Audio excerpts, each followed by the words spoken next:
starting tomorrow, what are you going to do that'll make a change in your life's direction? Good question. What are you going to do starting tomorrow that'll make a difference? Now see, if you don't do something starting tomorrow that'll make a difference, guess what? It's going to be the same. And see, that way you can guess what the next 5 years are going to be like. Look at the last 5. Because the next 5 are going to be like the last 5 unless you, major key, tomorrow, change it all. Or change a little, or change something, or don't change. It's choice time. You can do whatever you want. But it's nice to know any day you wish you can change your whole life. Take action. Not hasty if it isn't required, but don't lose much time. Here's the time to act. When the idea is hot and the emotion is strong. That's the time to act. You say, Mr. Rohn, I'd like to have a library like yours. See, if you feel strong about that, what you got to do is get the first book and then get the second book. Before the feeling passes and before the idea gets dim, action pronto, action immediate, action as soon as possible. Because if you don't, here's what happens. We call it the law of diminishing intent. We intend to when the idea strikes us. We intend to when the emotion is high. But now if you don't translate that into action fairly soon, now the intent starts to diminish. And a month from now it's cold. A year from now, can't be found. So act. Set up a discipline when the emotions are high and the idea is strong and clear and powerful.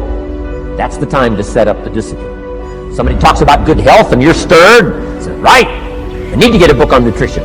Get the book before the idea passes and before the emotion gets cold.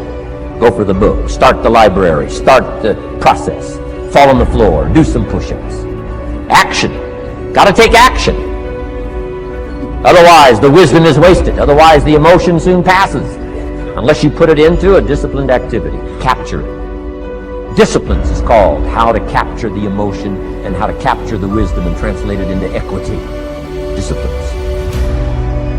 Now here's what's important about disciplines. All disciplines affect each other. In fact, here's a good philosophical phrase. Everything affects everything else. Nothing stands alone. Don't be naive in saying, well, this doesn't matter. I'm telling you, everything matters. There are some things that matter more than others, but there isn't anything that doesn't matter.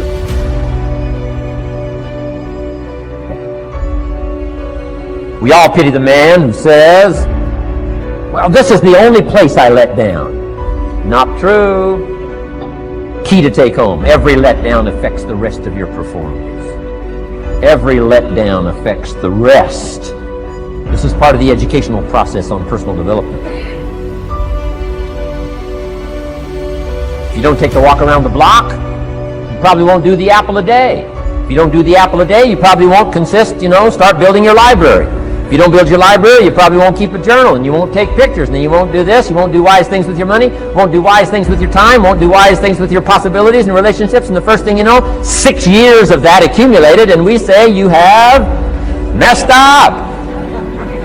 So the whole key to reversing that process now is to start picking up these disciplines. Now here's the positive side. Every new discipline affects the rest of your disciplines. Every new one affects the rest. That's why action is so important. The least action, the smallest action. Take it. Because when you start accomplishing and the value starts to return from that one action, it'll inspire you to do the next one and the next one and the next one. You start walking around the block, it'll inspire you to get an apple. Get an apple, it'll inspire you to get a book. Get a book, it'll inspire you to get a journal. Get a journal, it'll inspire you to grow, develop some skills. All disciplines affect each other. Every lack affects the rest. Every new affects the rest. The key is to diminish the lack and set up the new. And you've started a whole new life process. Key. Also, one more thought on discipline. Here's the greatest value of discipline. Self-worth. Self-esteem. People are teaching self-esteem these days, but they don't connect it to disciplines. The least lack of discipline, and it starts to erode our psyche. One of the greatest temptations is to just ease up a little bit, right? The slightest lack of doing your best starts to erode the psyche. Instead of doing your best, doing just a little less than your best. Sure enough. You say, well, it's just going to affect my sales. No, it's going to affect your consciousness. It's going to affect your philosophy. Now you've begun in the slightest way to affect your own philosophy. Here's the problem with the least neglect. Neglect starts as an infection. And if you don't take care of it, it becomes a disease. And one neglect leads to another. And the worst of all, when neglect starts, it diminishes our self-worth, our self-confidence, our self-value. You say, well, how can I get back my self-respect? I'm telling you, you don't have to go to 29 classes. All you have to do is start the smallest discipline that now corresponds to your own philosophy, like I should, and I could, and I will. No longer will I let neglect stack up on me so that I will have the sorry scenario 6 years from now, giving some excuse instead of celebrating my progress. That's the key to discipline. Okay? Let's get kids involved in the least of disciplines. One more, and then one more, and then another one, and then another one, and then some more. And the first thing you know, you're starting to weave the tapestry of a disciplined life into which you can pour more wisdom and more attitude and more strong feeling, more faith and more courage. Now you've got something, a vessel in which to put it. And now the equities start to flow. And the early return, I'm telling you, if you'll start this process, the early return will have you so excited. You'll commit yourself to this strategy for the rest of your life. You'll never go back to the old ways. Join a new crowd. Join a new group. The disciplines to do it. Take action. I recommended the last time I was here the little book, Richest Man in Babylon, and I said I've lectured now to over 3 million people in the last 33 years, and I've recommended this little book to almost all of them, I think. Guess how many have actually gone and got this little book? Answer, very few. My best guess is 10%. Such an easy thing to do. In that last seminar, right, I suggested this little book, number one, is easy to find. Number two, it's easy to buy. The most you can pay for it, $6, $7, $8. You can borrow that from your kids. And number three, it's easy to read. It's in story form. That's why I use it for teenagers, teaching them how to be rich by 40, 35 if you're extra bright, much sooner if you find a unique opportunity. But if it's easy to find and easy to buy, and if it's easy to read, why wouldn't everybody go get it? We don't know. What do you know? You don't know. I don't know. Nobody knows. Here's how profound it is. Some do and some don't. Now here's the numbers. About 10% do. 90% don't or won't. We don't know the mystery of that.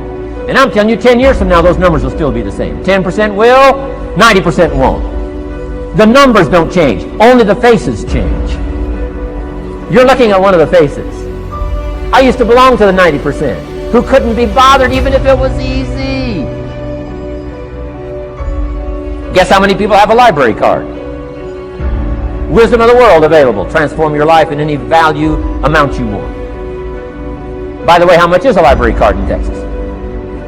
Free. Here's what free is. Easy. I mean, it can't be any easier than free. Somebody says, well, would you bring it by? Well, no. At least you got to go get it. No. Wisdom of the world available. Transform your life spiritually, socially, personally, economically, and every other way. Teach you how to be rich and powerful and sophisticated and healthy, influential. How many people have a library card? Answer, 3%. 95, 97% couldn't be bothered. Guy specializes in happy hour, but he doesn't have a card.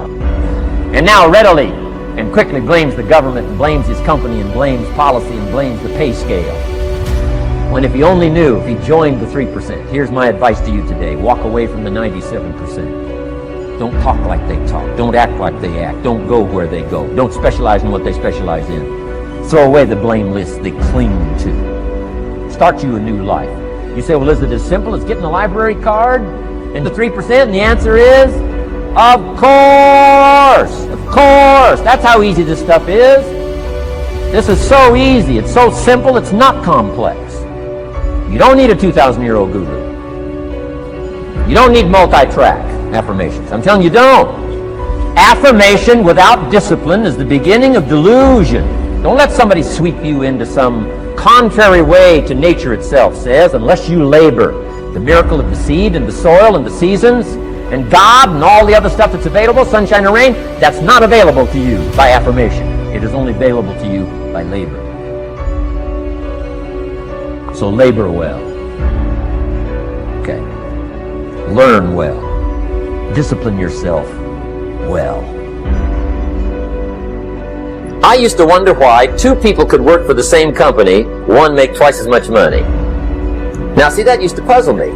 And maybe they were the same age, graduated from the same school, live in the same community, work for the same company, with the same products and the same services. They've got the same traffic, the same problems, and one makes $1,000 a month, the other one makes $2,000 a month. Now that was my puzzling question. Why would this long list be the same and the money twice as much? I asked, what's the difference between $1,000 a month and $2,000 a month? And I don't mean $1,000 a month, right? I could figure that out. But what makes the difference? Why would one person do twice as well, 3 times as well? Speaking economically. Now, I know there's more than one way to do well. I understand that. But in this little narrow area called compensation, what's the difference? Well, back then, with my faulty thinking, I'm trying to reason it out. I thought, well, maybe time makes some of the difference, right? Some people do better because they have more time. I used to say, Harold ought to be able to do well. He's got a lot of time. If I had all of Harold's time, I could do well. Now that's got to be dumb, right? Number one, you can't get somebody else's time. A guy says to me one time, he says, you know, if I had some extra time, I could make some extra money. I said, then forget it. There isn't any extra time. Now, if you can't get more time, which you can't, what could you get more of that would make a difference in economic results? And here's the key word. Make it a part of your notes. We're going to consider it tonight. The word is value. And I have a little phrase for your notes. Value makes the difference in results. Value makes the difference. You can't get more time, but you can create more value. Now here's the first lesson of economics. Everybody should learn it from the time they're old enough to understand what a dollar means. How to earn one, how to get one, how to keep one, what to do with it. First lesson of economics. We primarily get paid for value. That's lesson 1. Bringing value to the marketplace. That's how you get paid. Let me give you the 4 major lessons in life to learn. Here's 4 majors. It's good to study the majors. In our weekend seminar we teach, some people don't do well because they major in minor things. You've got to be on the lookout. At the end of every week, end of every month, you've got to check, make sure you're not spending major time on minor things. We go through that whole series. Majors and minors. Now, let me give you 2 phrases before we get to the 4 majors. This will set it up and you'll see where I'm going. 2 key phrases for your notes. Here's the first one. Life and business is like the changing seasons. That's the first phrase. Life and business is like the changing seasons. One of the best ways to describe life, it's like the seasons. Frank Sinatra sings, life is like the seasons. Now here's the second phrase. Very important. You cannot change the seasons, but you can change yourself. And see, that's how life gets better for you. Not by chance, but by change. Now, here's the 4 major lessons in life to learn. I've got my first book finished. Came out a couple of weeks ago. This is in it. The 4 major lessons in life to learn. Here they are. Number 1, learn how to handle the winters. That's lesson 1. They come right after falls with regularity. Some are long, and some are short, and some are hard, and some are easy, but they keep coming. You must learn to handle the nights. They come right after days. You must learn to handle difficulty. It comes right after opportunity. You must learn to handle recessions. They always follow progressions. For the last 6,000. See, it isn't going to change. The lesson you must learn is how to handle it. And there's all kinds of winters, right? The winter when you can't figure it out. The winter when it all goes smash. The winter when it turns belly up. The winter when it won't work, when you've run out of money and you've got a broken heart. See, those are winter times. There's all kinds. Economic winters, social winters, personal winters. When your heart is smashed in 1,000 pieces and the nights are unusually long, your prayers seem to go no higher than your head. It's wintertime. You can't get rid of January by tearing it off the calendar. But here's what you can do. You can get stronger, you can get wiser, and you can get better. The winters won't change, but you can. And that's how life changes for you. See, before I understood when it was winter, I used to wish it was summer. I didn't understand. When it was hard, I used to wish it was easy. I didn't know. And then Mr. Schoaf gave me a part of his very unique philosophy when he said, "Don't wish it was easier, wish you were better." See, that triggered my whole life change. Here's lesson 2. Learn how to take advantage of the spring. That's the second one. Spring is called opportunity. And spring follows winter. What a great place for it. If you were going to put it somewhere, that'd be the place to put it, right after winter. And pray tell, how often does spring follow winter? Every year with regularity, 6,000. You can almost count on it. See, opportunity always comes. Days follow nights. Isn't that terrific? Opportunity follows difficulty. But here's what you must learn to do. Underline these 2 words in that key phrase. Take advantage. Underline those 2. You must learn to take advantage of the spring. See, just because spring rolls around is no sign you're going to look good come fall. You got to do something with it. Now here's what else you must do. Take advantage of the springs quickly, because there's only a few. Just a handful of springs have been handed to each of us. They don't come forever. Life is fairly brief. So you got to read every book you can get your hands on what to do with your springs while they're here. And take advantage, they soon run out. Here's the third major lesson in life to learn. Learn how to protect your crops all summer. You got to take care of what you start. Sure enough, as soon as you've planted your garden in the spring, the busy bugs and the noxious weeds are out to take it. And here's the next bit of truth. They will take it unless you prevent it. And that's the third major skill to learn. You've got to learn to prevent the intruder from taking all the good you start. It's one of the challenges. Here's 2 key phrases under number 3. First one, all good will be attacked. On this planet. Maybe not the next one we get to, but on this one, all good will be attacked. Every garden will be invaded. Not to think so is naive. And here's the second phrase. All values must be defended. Political values, social values, community values, family values, marriage values, friendship values, business values. Every garden must be tended all summer. Third major lesson. Now here's number 4. Fourth major lesson in life to learn. Learn how to reap in the fall without complaint. Learn to reap come harvest time without complaint. Take full responsibility for what happens to you. It's one of the highest forms of human maturity, accepting full responsibility. It's the day you know you've passed from childhood to adulthood, the day you accept full responsibility. And another note, learn to reap in the fall without apology. Without apology if you do well, and without complaint if you don't. That's maturity. There's nothing you can do about the past, but you can do a great deal about your future. You don't have to be the same person you were yesterday. You can make changes in your life, absolutely startling changes, in a fairly short period of time. You can make changes you can't even conceive of now. If you give yourself a chance, your abilities will grow. You have untapped talents and potential. that you haven't even reached for yet. And as time goes on, you'll be able to reach deeper and deeper. The first thing you'll know, you'll be able to do things you never thought you could do.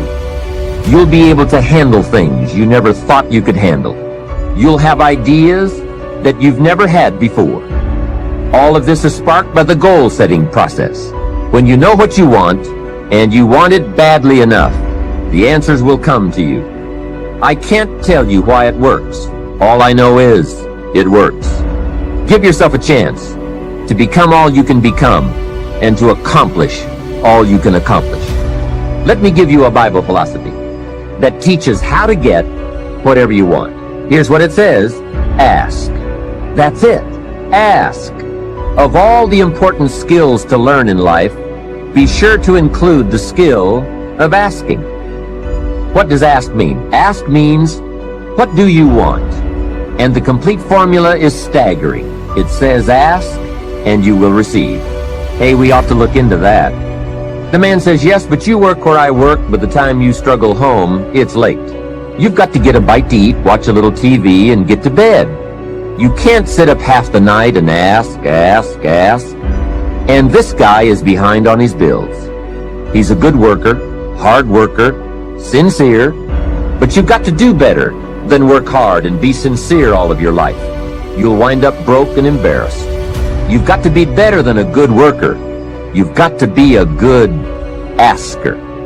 Let me give you some key points on this asking and receiving, setting goals, asking of life.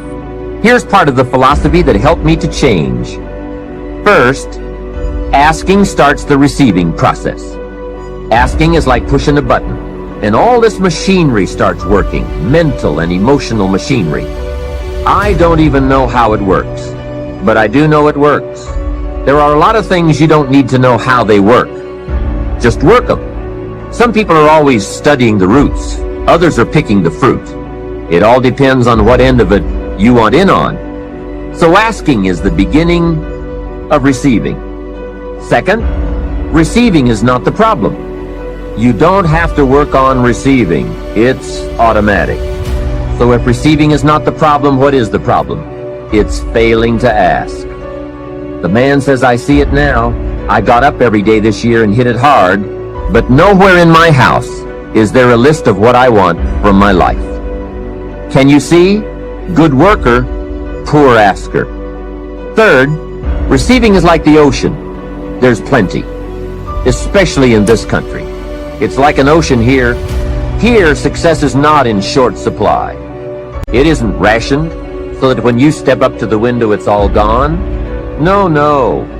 Well, if that's true, what is the problem? Well, the problem is some people go to the ocean with a teaspoon. Have you got the picture? A teaspoon.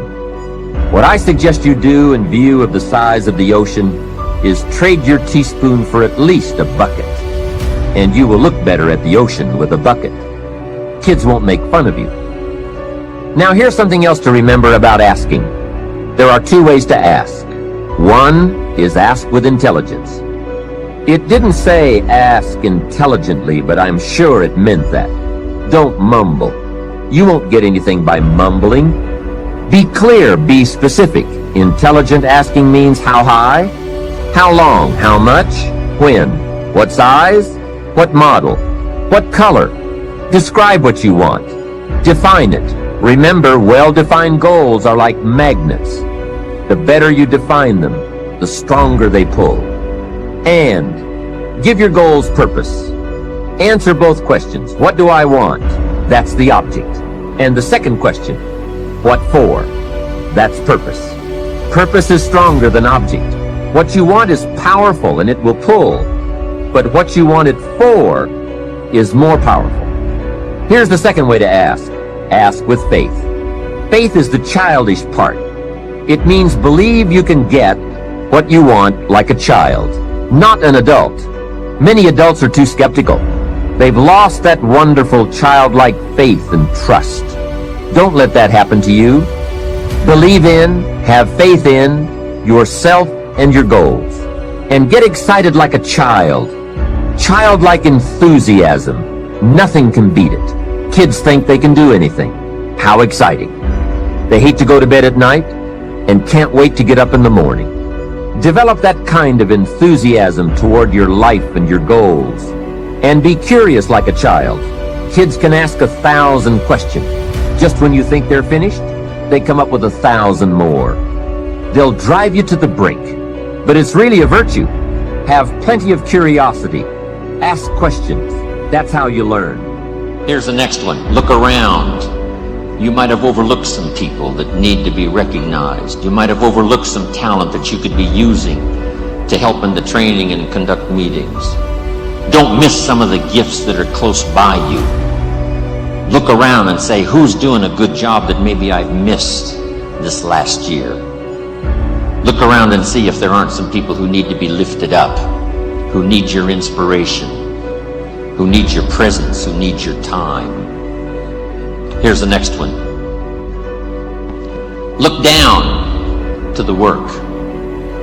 Look down to the soil that's ready for the seeds of opportunity that you will share by your voice and your invitation and your language and your meetings, your presentation. Look down to the work that your hands can work miracles. Look down to the task and see if there aren't some things you might have missed this past year you can pick up on this year and work miracles for yourself, for your future, for your organization. Here's the next one. It's a word of caution. Look out for the enemy that's on the outside as well as the enemy that's on the inside. Look out for your own thoughts that might deceive you, saying you're too short, you're too tall, you're too old, you've never done it before. What makes you think you can do it now? Look out for the temptation. I've told the story and it bears repeating. An ancient story that said there were two nice people. This is not a story of one bad person and one good person. The storyteller says this is a story of two nice people. However, and I want you to underline the word however, because that's the drama of life. However, one built his house on the rock, and the other built his house on the sand. And sure enough, the storms came as they always do, and the one that built his house on the rock was saved. The one that built his house on the sand was lost. Here's what it means. Nice people can make careless decisions. Nice people can make foolish decisions. None of us are above temptation. That's why the great prayer says, lead us around temptation. Hopefully deliver us from the evil. Tempted to cross the line. A customer shows up across the street from where you live. And it's so easy to say, rather than being taken care of by someone who lives so far away, I can take care of you because I live just across the street. Don't listen to the tempter. Stay on track. Build on the rock. Look out for your own mind that would tell you your dreams can't come true. Look out for your own thoughts that would tell you that it's not going to work that well for you. Look out for that. Here's the next one. Look inside. Some of you have just started to develop your talents and your skills and your abilities. Some of you have done enough to reach this level, to reach these tables, to be in this room. But I promise you, if you go home and take another look inside, here's the question to ask. What else could I develop of my mind and my spirit and my talents and my ability that would make me more valuable to myself, to my family, to my organization? What else could I do? How far could I reach inside for something I haven't found yet? Here's the next one. Look up to the God that made us all, to a higher power that's still within reach. Draw on that spiritual part of human existence and human life. It'll work miracles. Once in a while I get a letter. Guess what it says? Dear Mr. Rohn, while you travel the world, please remember, we pray for you. I thought, wow, That's what I felt at 39,000 feet. When I was a little weary and tired, somebody in South Africa was saying a prayer for Jim Rohns. All of that unseen miracle stuff that we all touch at times in our lives. I'm asking you to look up and draw on that experience, that comfort, that uniqueness that makes us who we are. Work harder on yourself than you do on your job. Develop the skills. Learn the lessons. Take the classes. Absorb all that is being taught to you these days. And then later on, of course, you can sort it out, what's valuable to you and how to refine it for your business and for your life and for your future. But the main thing is to get it and start this process of personal change, personal development. And let me say it one more time. If you will change, everything will change for you. You'll never be the same. You'll keep growing.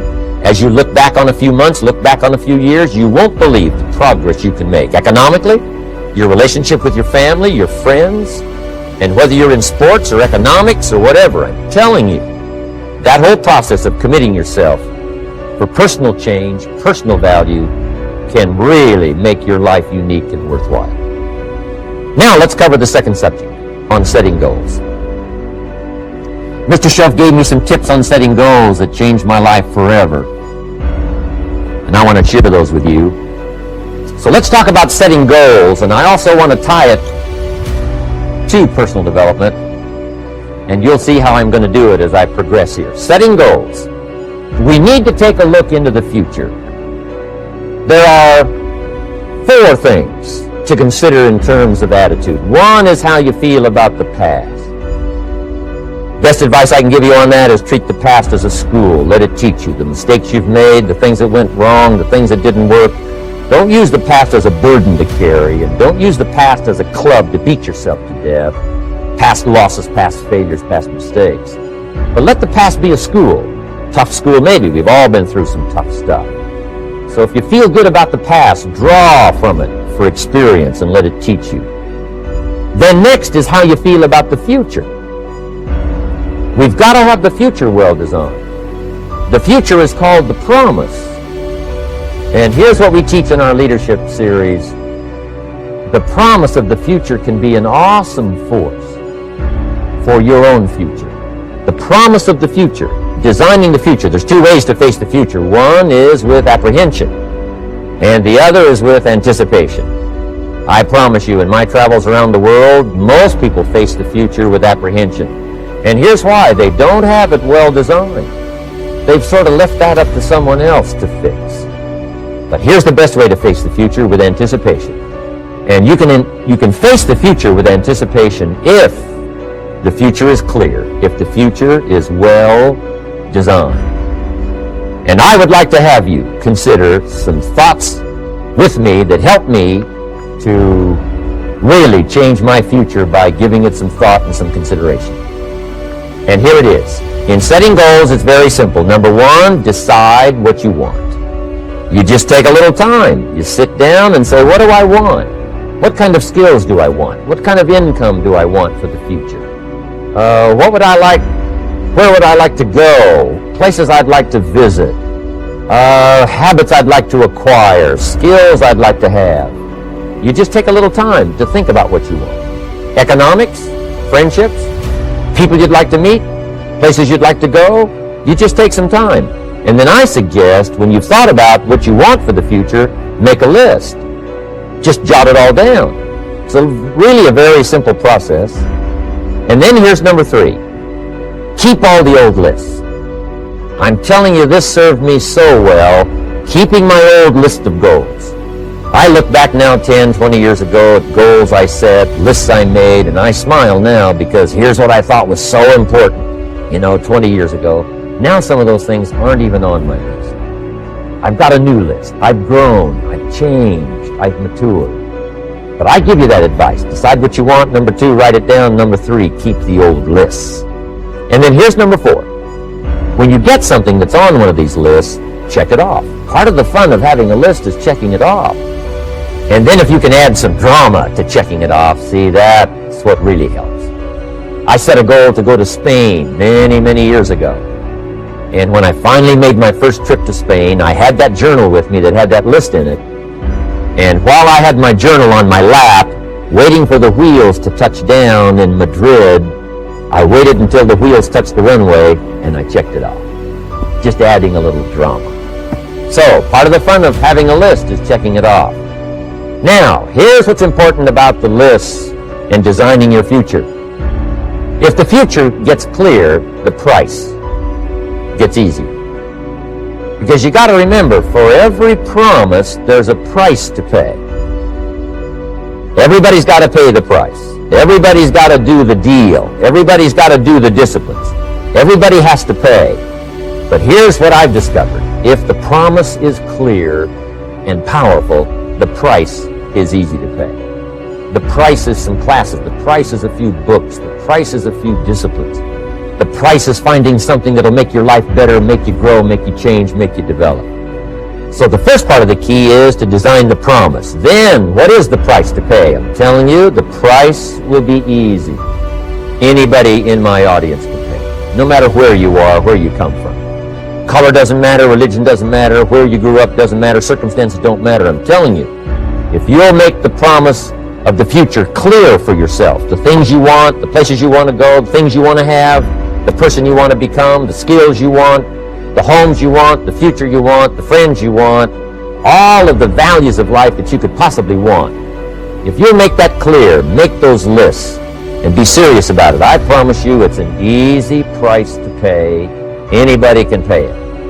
And the best advice I can give you is, if I can do it, you can do it. Farm boy from Idaho, raised in obscurity, I changed my life, turned it upside down, turned it all around, found economics, found future, found promise, and if I can do it, you can do it. So, start setting your goals and see if you can't get a better excitement going for the things you want to accomplish for the future. One of the major reasons for setting goals is for what they make of you in achieving them.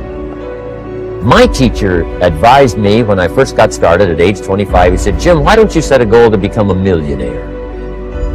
He said, "It's got a nice ring to it. You know, enough zeros to impress your accountant." And he said, "I'm here to help you.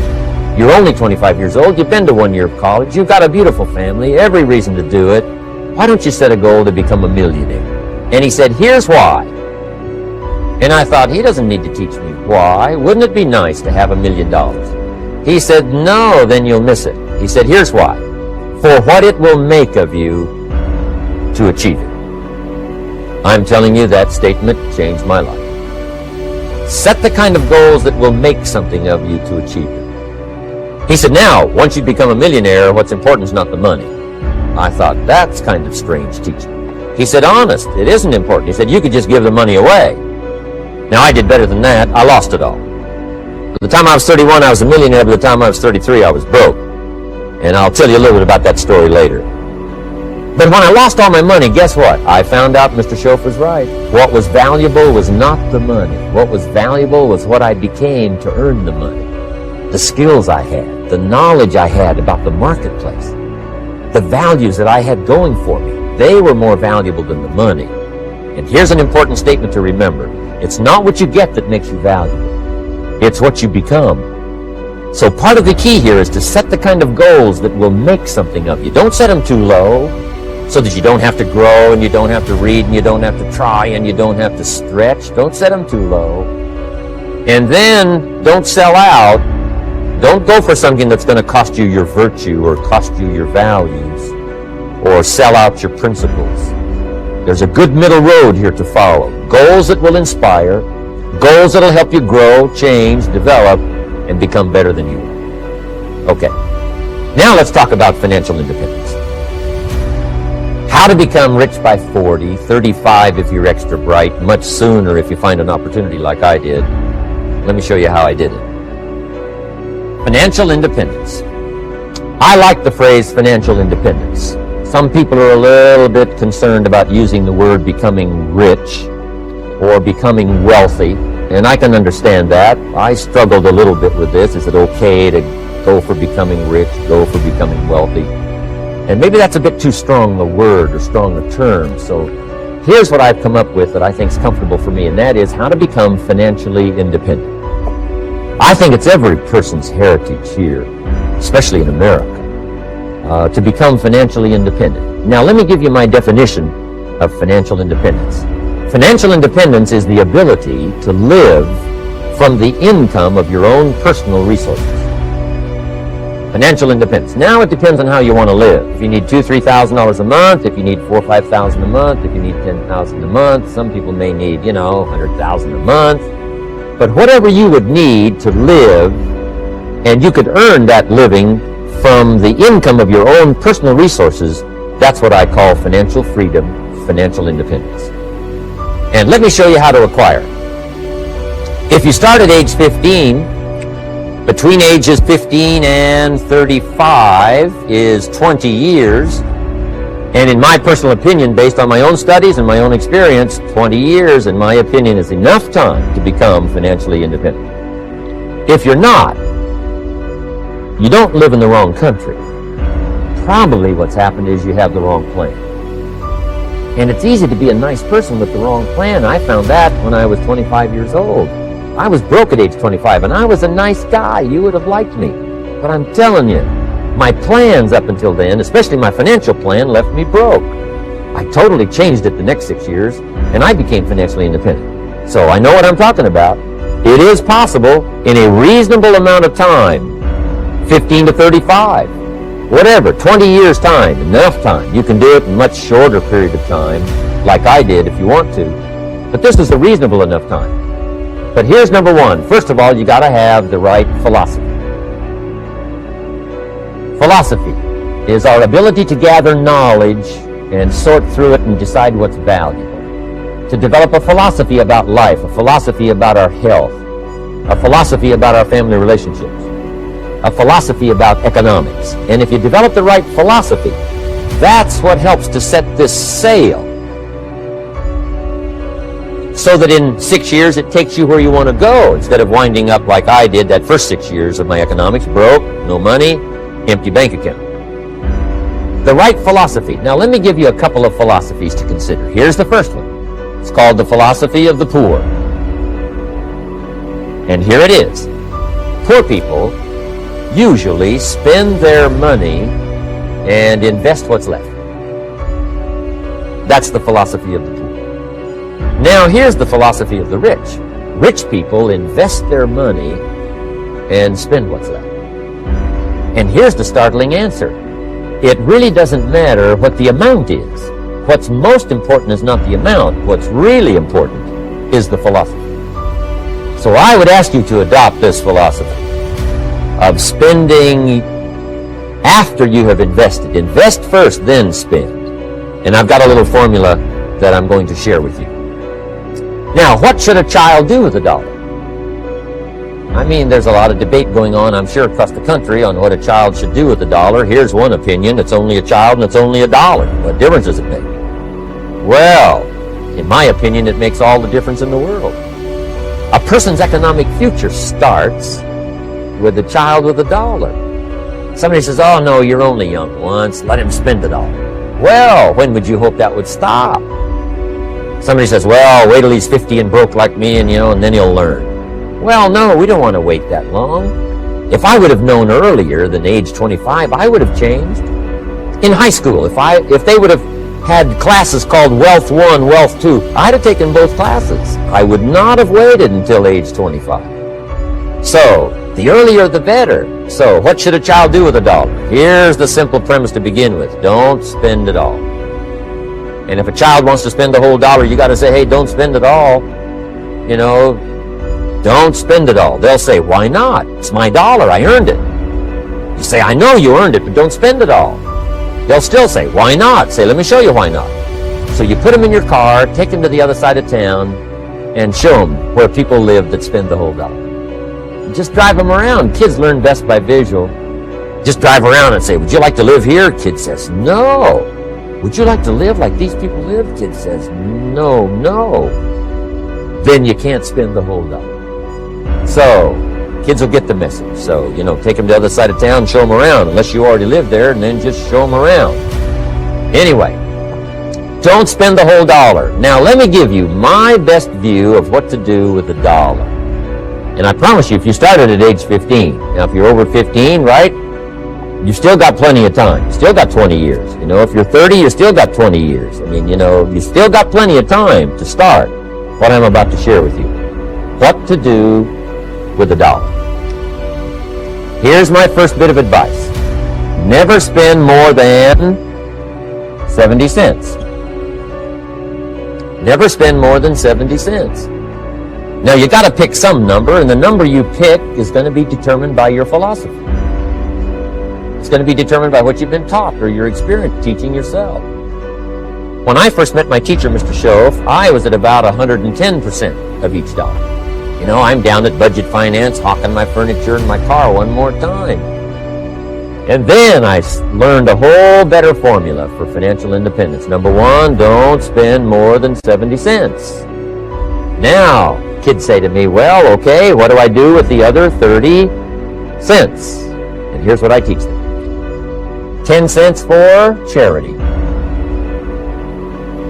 Charity or church, or helping people that can't help themselves. 10 cents to support worthy projects. Projects that you feel good about. 10 cents out of every dollar. It's called being generous with part of what you've taken out of society. Now, in my opinion, nothing teaches us character better than generosity. No class, no teacher, no book teaches character better than generosity. And the best time to start is when the amounts are small. And I know if kids learn these lessons well, they'll give a dime out of a dollar, help people that can't help themselves, support worthy projects. Or if you belong to a church, they teach tithe, piece of. It's very important. Now, because when the amounts get larger, sometimes it's a little more difficult. You know, giving 100,000 out of $1 million, someone says, oh, if I had $1 million, I'd give 100,000. I'm not sure. That's a lot of money. So the time to start is when the amounts are small. 10 cents out of the dollar. Okay, next 10 cents I call active capital. Active capital means do something to make a profit. Active capital. Set aside a portion of your income. Wages are okay, but I'm telling you, wages will make you a living. Profits will make you a fortune. So set aside part of your income as capital, called active capital. Any kind of project you can possibly think of, you can possibly come up with. I'm going to write a new book, I think, for kids. I think the title is going to be, Of Course Kids Should Pay Taxes. Kind of an interesting title. In California, kids do pay taxes. When a child walks into 7-Eleven, buys something that costs $1, the proprietor says, give me 7 more pennies. And the child says, hey, what's these 7 pennies for? And the proprietor says, that's the taxes. Kid says, well, hey, I'm only 8 years old. Proprietor says, congratulations, you're my youngest taxpayer. Give me the money. So in California, where I live, kids do pay taxes. Big question is, should they? And my book will answer that question. Of course, kids should pay taxes. Nothing is for free. If you want to ride your bicycle on the sidewalk instead of in the mud, you got to pay the 7 pennies. Nothing is free, so we all have to pay. So, 10 cents out of your living, out of the money you earn, set aside for capital. Capital to try your best to show a profit. And in my book, it's going to be all kinds of ways kids can make money, right? 2 bicycles, one to ride and one to rent. I mean, you know, it doesn't take long to figure out some enterprise that'll start making a profit. Then you must jot this down if you're taking notes. Profits are better than wages. One, you can't usually start wages until you're about 16, 15, 16. But you can make a profit long before you're eligible to start earning wages. And then there's no limit to profits. And they can double and triple and quadruple. You know, there's no limit. It's incredible how fast profits can grow. So profits are better than wages. Wages make you a living. Profits make you a fortune. Now, the third 10 cents is vitally important. I call it passive capital. Capital you let somebody else use.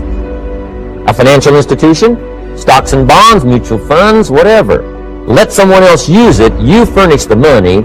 They use it to make a profit, but they pay you for the use of it, called interest. And here's one of the things that'll make you financially independent fairly quickly, and that's called compound interest. And this is how you get it. Letting someone else use a portion of your money, your substance. They show the profit, they pay you interest. And this passive capital, I'm telling you, over a sustained period of time, if you'll develop this little 10, 10, 10, and 70, especially starting at age 15, I'm telling you, by the time you're 35, you will be financially independent. You'll have the ability to live from the income of your own resources. And then one more point on passive capital. There's a Bible philosophy. I'm an amateur on the Bible. But there's a Bible philosophy that teaches the borrower is servant to the lender. And if you want to be in a powerful position as you grow older, finally when you become mature, maybe have your own business, things have worked out for you for the future, the position you always want to be in is the power position. And that's called the lender. The lender is the power position. So if kids learn early enough, and then you ask them what they'd like to be when they grow up, I'm telling you, once they understand, they'll say, well, one of the things I want to be is one of those lenders. That's the power position, not the spender. No, you'll be pitied the rest of your life if you just become a spender. You got to become a lender. And I think this is one formulas to follow. 10 cents out of every dollar. Let someone else use it. Be the lender, power position. Then try to show a profit. Can't we teach our children how to take $1, search the neighborhood, find a broken wagon, pay $1 for it, bring it home, clean it up, sand it until it's clean, paint it red till it shines, straighten out the wheels till they're true, take it back to the neighborhood, sell it for $5? Anybody can do that. Now, does the child deserve $4 profit? And the answer is yes. Society now has a mended wagon. That's what America's all about. Finding something, touching it, making it better, making a profit, taking part of your resources, helping people who can't help themselves. Let someone else use it to make a profit. Some projects require more capital than one person has. Exciting. And then let them pay you for the use of it.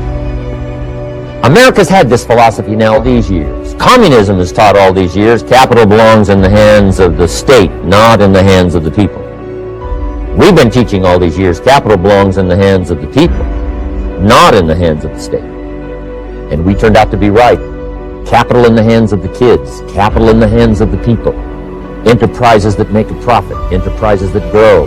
It's the hope of our future. So that little simple formula, I hope will help you. Now, one more key on financial independence, and that is attitude. Attitude. Here's number one. I used to say, I hate to pay my bills. My teacher straightened me out on that. He said, let's see, Mr. Rohn, what you hate to do is pay $100 on an account and reduce your liabilities and increase your assets. I said, well, no, not if you look at it that way. He said, well, it all depends on how you look at it. So wouldn't you love to pay your bills, reduce your liabilities, increase your assets? You got to have that kind of attitude. I found out the same attitude about taxes. I used to say, I hate to pay my taxes. And Mr. Shove said, well, that's one way to live. But don't you understand? Taxes is how we care and feed the goose that lays the golden eggs. Wouldn't you want to do your share? Someone says, yes, but the goose eats too much. Probably true.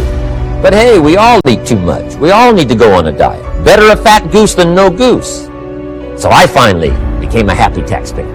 Now, I think taxes are too high, so I'm working to get taxes lowered for our economic future.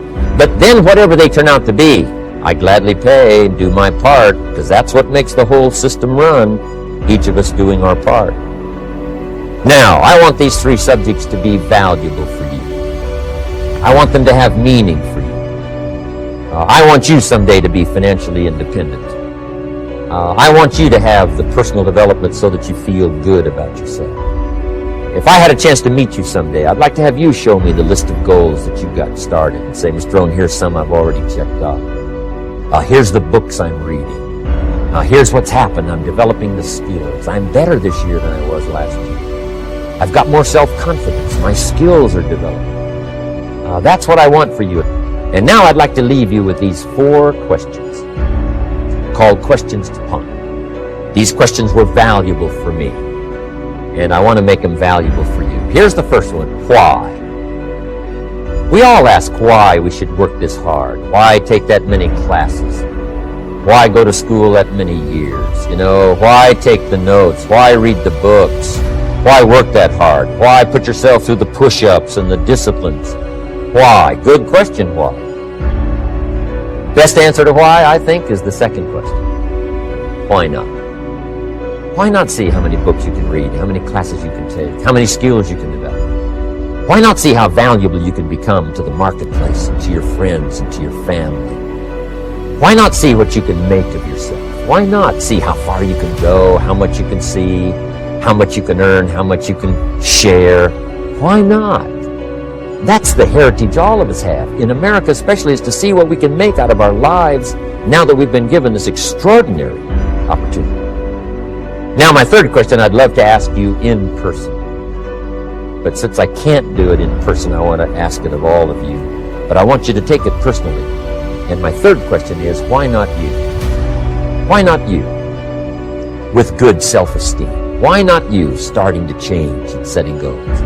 Why not you starting to make progress toward financial independence? If I can do it, you can do it. I wished I had a lot more testimonials here today besides mine. A whole steady stream that would come by and tell you their story.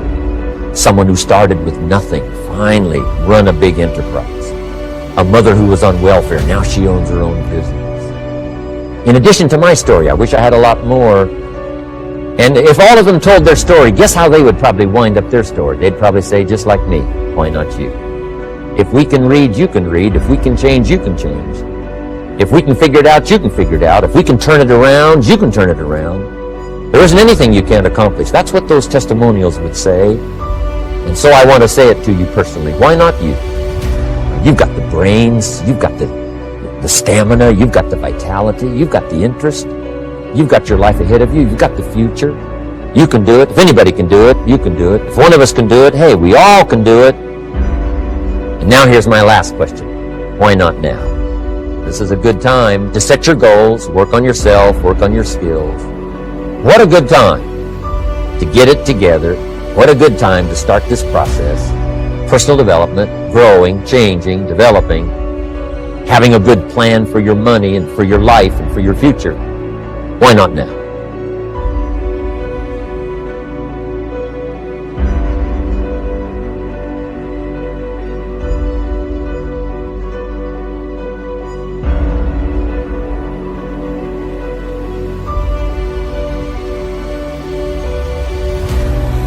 First, we're affected by what we know. When I talk to the kids in high school classes, college classes, that's the first thing I tell them. Get the information while you're here. Right? Nothing worse than being stupid when you get out of school. So get the information. Being broke is bad, but being stupid is what's really bad. And what's really, really bad is being broke and stupid. Nothing much worse than that, unless you're sick. Right? Sick, broke, and stupid. That's about as far as you can fall unless you're ugly, right? But surely that would be the ultimate, right? The ultimate negative life. Ugly, sick, broke, and stupid. So learn all you can. We're affected by what we know, so get the information. Don't be lazy in learning. Don't be lazy in going through the books, building your library, coming to classes like this consistently. Some of them will be so dramatic, your life will never be the same. Our lives are mostly affected by the way we think things are, not the way they are. The way we think they are affects us most. Poor thinking habits keeps most people poor. Not poor working habits. Most people work hard, but they don't think hard. The mind is like a factory, a mental factory, and whatever you think about all day long pours ingredients into this mental factory. Can you imagine dumping a barrel of trash into this mental factory every day and coming out with a rich, dynamic, positive life? It can't be done. And you decide what goes into your mental factory. Don't let anybody just dump anything they want to in your mental factory, because you've got to live with the results. Don't set your goals too low. Don't join an easy crowd. You won't grow. Go where the expectations are high. Go where the demands are high. Go where the pressure's on to perform, to grow, to change, to develop, to read, to study, to develop skills. I belong to a small group. We do business around the world. You cannot believe the expectations at that level. What we expect of each other in terms of excellence. Far beyond average, so that we can receive from the group We can contribute to the group. Something unprecedented. It's called living at the summit. Go where the demands are high. Go where the expectations are strong, so that it'll provoke you, push you, urgently insist that you not remain the same for the next couple of years, the next 5 years, that you'll grow and change. So don't set your goals too low. To change your life, really, you need ideas. There isn't anything an idea can't change. The major problem is lack of an idea. At first, I didn't have any money. I said to Mr. Shope, I don't have any money. He said, that's not a problem. Now, see, up until then, I always thought it was. I was confused. He said, no, the problem is lack of an idea on how to create money and wealth. It isn't lack of money, it's lack of ideas. So if you get the ideas, so you can change anything. Now, to get ideas, you need a constant study of finding out. Now, Shope also said, when you find out something that works, put the information in your journal. Don't use your head for a filing cabinet. Put it in your journal so that you can do the next best thing. Repetition, repetition, repetition. Go over it. And if you repeat it, go over it, sure enough, someday, some mysterious day, the idea takes root, starts to grow, and shows up in your bank account, and your dress, and your personality, and your lifestyle.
till the day I die.